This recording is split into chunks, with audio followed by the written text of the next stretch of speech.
এটা আমার মার ছবি। ওয়াও, দেখি কতগুলো টাকা আছে। ও ওয়াও, এদিকেও 1000 দেখো। টাকা আছে, অনেকগুলা বিদেশি টাকা আছে, হ্যাঁ তাই না? হ্যাঁ, বিদেশের টাকা। হুম, তোমরা তো কখনো হোয়াইট টাকা দেখো না, দেখো হোয়াইট কালার টাকা।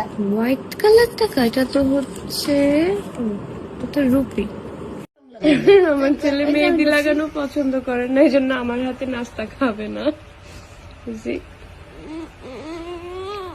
কেমন হচ্ছে কাচ্চি? টেস্টি। টেস্টি।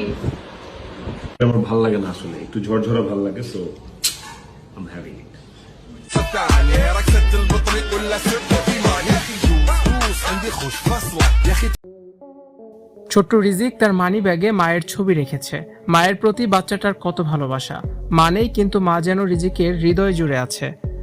আর তারই প্রমাণ করলো রিজিক মানি ব্যাগে মায়ের ছবি রেখে।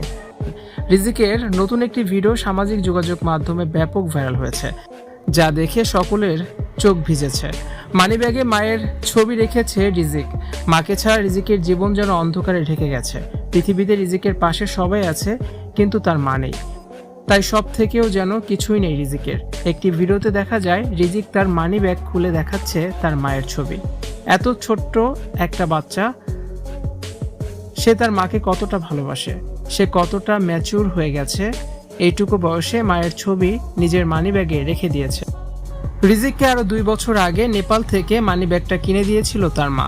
রিজিক নিজে থেকেই মানি ব্যাগে মায়ের ছবি রাখতে শুরু করে। ভিডিওটি ভাইরাল হলে সবার চোখ ভিজে যায় কান্নায়। মাকে শুধু খুঁজেই যাচ্ছে রিজিক। সবাই রিজিককে বলছে তার মা বেড়াতে গেছে, একটু পরই আসবে। এই একটু পর আর শেষ হবে না। ইকরা আলভির সংসারে 10 বছর পর রিজিকের জন্ম হয়। আর এই 10টা বছর মা হওয়ার জন্য অনেক চেষ্টা করেছিলেন ইকরা। একটা সময় ভেবেছিলেন তিনি আর মা হতে পারবেন না, কারণ ইকরার মায়েরও একই সমস্যা ছিল। ইকরা তার বাবা মায়ের কোল জুড়ে এসেছিলেন 7 বছর চেষ্টার পর। এত সাধনার সন্তান ছিল রিজিক। সেই রিজিকের মায়া ত্যাগ করে ইকরা এমন কঠিন একটা সিদ্ধান্ত নিয়েছেন। ভিউয়ার্স, রিজিক যে তার মানিব্যাগে মায়ের ছবি রেখেছে, এটা দেখে আপনার কাছে কতটা কষ্ট লেগেছে অবশ্যই কমেন্টসে জানিয়ে